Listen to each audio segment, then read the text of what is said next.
ನಮಸ್ಕಾರ ವೀಕ್ಷಕರೇ, ಎಲ್ಲರಿಗೂ ಎ ಖಾತಾ ಗ್ಯಾರಂಟಿಯನ್ನು ನೀಡಲಾಗ್ತಾ ಇದೆ. ನಗರದಲ್ಲಿರುವ ಬಿ ಖಾತಾ ಹೊಂದಿರದ ಆಸ್ತಿಗಳಿಗೆ ಮಾನ್ಯತೆಯನ್ನು ನೀಡಲಾಗ್ತಿದೆ. ಅಂದರೆ ನಗರದಲ್ಲಿ ಮಾನ್ಯತೆ ಸಿಗದೆ ಕಟ್ಟಡ ಕಟ್ಟಲು ನಕ್ಷೆ ಲಭಿಸದ ಬಿ ಖಾತಾ ಹೊಂದಿರುವ ಹಾಗೂ ಖಾತಾ ಹೊಂದಿರದ ಆಸ್ತಿಗಳಿಗೆ ಎ ಖಾತಾ ನೀಡಲು ರಾಜ್ಯ ಸರ್ಕಾರ ತೀರ್ಮಾನಿಸಿದೆ. ಗುರುವಾರ ನಡೆದ ಸಚಿವ ಸಂಪುಟ ಸಭೆಯಲ್ಲಿ ಈ ಕುರಿತು ನಿರ್ಣಯ ಕೈಗೊಳ್ಳಲಾಗಿದೆ. ಬಿ ಖಾತಾ ಅಂದರೆ ಯಾವುದೇ ಅನುಮೋದನೆ ಪಡೆಯದ ಬಡಾವಣೆಗಳಲ್ಲಿ ನಿರ್ಮಿಸಿದ ನಿವೇಶನ ಹಾಗೂ ಕಟ್ಟಡ ಆಸ್ತಿ ಹೊಂದಿದವರು ತಮ್ಮ ಆಸ್ತಿಯನ್ನೇ ಕಳೆದುಕೊಳ್ಳುವ ಭೀತಿಯಲ್ಲಿದ್ದರೂ ಅದಕ್ಕೆ ಪರಿಹಾರ ರೂಪಿಸಲು ಸರ್ಕಾರ ನಿರ್ಧರಿಸಿದೆ.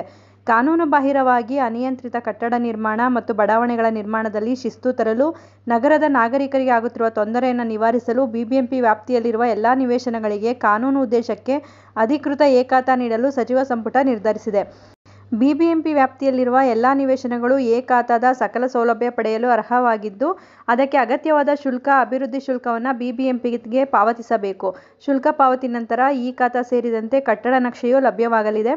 ಕರ್ನಾಟಕ ಪಟ್ಟಣ ಮತ್ತು ಗ್ರಾಮಾಂತರ ಯೋಜನೆ ಕಾಯ್ದೆ 1961ರಲ್ಲಿ ಕೆಟಿಸಿಪಿ ಆಕ್ಟ್ ಬಿ ಖಾತಾ ಆಸ್ತಿಗಳು ಎಂಬ ಮಾನ್ಯತೆ ಇಲ್ಲ. ಇಂತಹ ಯೋಜಿತವಲ್ಲದ ಆಸ್ತಿಗಳಿಗೆ ನಿರ್ಮಿಸಲಾಗಿರುವ ಅಕ್ರಮ ಕಟ್ಟಡಗಳು ಬೆಂಗಳೂರಿನಲ್ಲಿ ಮಳೆಗಾಲದಲ್ಲಿ ಕುಸಿದು ಅಸುರಕ್ಷಿತ ತಾಣಗಳಾಗಿವೆ.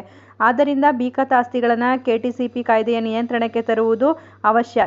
ಗ್ರೇಟರ್ ಬೆಂಗಳೂರು ಆಡಳಿತ ಕಾಯ್ದೆ 2024 ಅಂದರೆ ಜಿಬಿಜಿಎ ಕಲಂ 3ರ 147ರಲ್ಲಿ 2024ರ ಸೆಪ್ಟೆಂಬರ್ 30ರ ನಂತರ ಅನಧಿಕೃತ ಆಸ್ತಿಗಳಿಗೆ ಬಿ ಖಾತಾ ನೀಡುವುದನ್ನು ನಿಷೇಧಿಸಲಾಗಿದೆ. ಹೀಗಾಗಿ ಅನಧಿಕೃತ ಕಟ್ಟಡಗಳು ಮತ್ತು ಬಡಾವಣೆಗಳ ಅಭಿವೃದ್ಧಿಯನ್ನು ನಿಯಂತ್ರಿಸಲು ಕಾನೂನು ಮತ್ತು ನಿಯಂತ್ರಿತ ಚೌಕಟ್ಟನ್ನು ಖಾತರಿಪಡಿಸಲು ಜಿಬಿಜಿಎ ಅಡಿ ರಚಿಸಲಾಗುವ ಎಲ್ಲ ನಗರ ಪಾಲಿಕೆಗಳಿಗೂ ಅನ್ವಯವಾಗುವಂತೆ ಎಲ್ಲ ನಿವೇಶನಗಳಿಗೆ ಎ ಖಾತಾ ನೀಡುವ ಪ್ರಸ್ತಾವವನ್ನು ಸಚಿವ ಸಂಪುಟ ಅನುಮೋದಿಸಿದೆ. ಬಿಬಿಎಂಪಿ ವ್ಯಾಪ್ತಿಯಲ್ಲಿರುವ ಎಲ್ಲ ನಿವೇಶನಗಳು ಎ ಖಾತಾವನ್ನು ಪಡೆಯಬಹುದು. ನಿವೇಶನಗಳ ಮುಂದಿರುವ ಖಾಸಗಿ ರಸ್ತೆಗಳನ್ನು ಸಾರ್ವಜನಿಕ ರಸ್ತೆ ಎಂದು ಘೋಷಿಸಲಾಗುತ್ತದೆ. ಭೂ ಪರಿವರ್ತನೆಯಾಗಿರುವ ಅಥವಾ ಭೂ ಪರಿವರ್ತನೆಯಾಗದ ನಿವೇಶನಗಳಿಗೆ ಮಾರ್ಗಸೂಚಿ ದರದಂತೆ ಶೇಕಡಾ 5ರಷ್ಟು ದರವನ್ನು ಶುಲ್ಕವನ್ನಾಗಿ ಪಾವತಿಸಬೇಕಾಗುತ್ತೆ.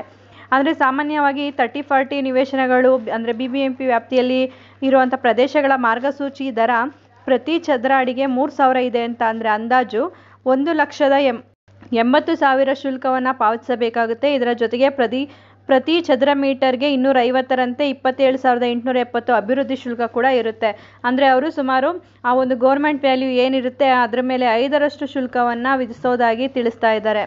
ಯಾರ್ಯಾರಿಗೆ ಇದರಿಂದ ಅನುಕೂಲ ಆಗುತ್ತೆ ಅನ್ನೋದಾದರೆ ಬಿಬಿಎಂಪಿಯಿಂದ ಬಿ ಖಾತಾ ಪಡೆದಿರುವ ನಿವೇಶನದಾರರು, ಅನಧಿಕೃತ ನಿವೇಶನ, ಬಡಾವಣೆಯಲ್ಲಿ ಬಿ ಖಾತಾ ಹೊಂದಿದ್ದ ಅಥವಾ ಹೊಂದಿರದ ಕಟ್ಟಡಗಳು, ಏಕ ನಿವೇಶನದಲ್ಲಿ ಬಿಬಿಎಂಪಿ ಖಾತಾ ಹೊಂದದೆ ನಿರ್ಮಾಣವಾಗಿರುವ ಅಪಾರ್ಟ್ಮೆಂಟ್, ಜಿಲ್ಲಾಧಿಕಾರಿಯಿಂದ ಭೂ ಪರಿವರ್ತನೆಯಾಗಿ ಕೆಟಿಸಿಪಿ ಕಾಯ್ದೆಯಂತೆ ಅನುಮೋದನೆ ಪಡೆಯದ ಖಾಲಿ ನಿವೇಶನ, ಭೂ ಪರಿವರ್ತನೆಯಾಗಿ ನೋಂದಣಿ ಪತ್ರದ ಮೂಲಕ ವಿಭಾಗಗೊಂಡಿರುವ ಖಾಲಿ ನಿವೇಶನ, ಭೂ ಪರಿವರ್ತನೆಯಾಗದೆ ವಿಭಾಗದ ಸರ್ವೆ ಸಂಖ್ಯೆ, ಹಿಸ್ಸಾ ಸಂಖ್ಯೆ, ಖಾಲಿ ನಿವೇಶನ, ಭೂ ಪರಿವರ್ತನೆಯಾಗದೆ ಸರ್ವೆ ಸಂಖ್ಯೆ, ಹಿಸ್ಸಾ ಸಂಖ್ಯೆಯಲ್ಲಿ ಅನಧಿಕೃತವಾಗಿ ಭಾಗವಾಗಿ 2024ರ ಸೆಪ್ಟೆಂಬರ್ 30ರೊಳಗೆ ನೋಂದಣಿ ಪತ್ರ ಮೂಲಕ ನೋಂದಣಿ ಹೊಂದಿರುವ ನಿವೇಶನಗಳು ಇವೆಲ್ಲವೂ ಕೂಡ ಬಿ ಖಾತಾ ಇರುವಂಥದ್ದು ಎ ಖಾತಾಗೆ ಮಾಡ್ಕೊಳ್ಳೋದಕ್ಕೆ ಅವಕಾಶ ಇದೆ. ಇದಕ್ಕೆ ಶುಲ್ಕವನ್ನು ಕಟ್ಟೋದ್ರ ಮುಖಾಂತರ ಅವರು ಈ ಒಂದು ವರ್ಗಾವಣೆಯನ್ನು ಮಾಡ್ಕೋಬೋದಾಗಿರುತ್ತೆ.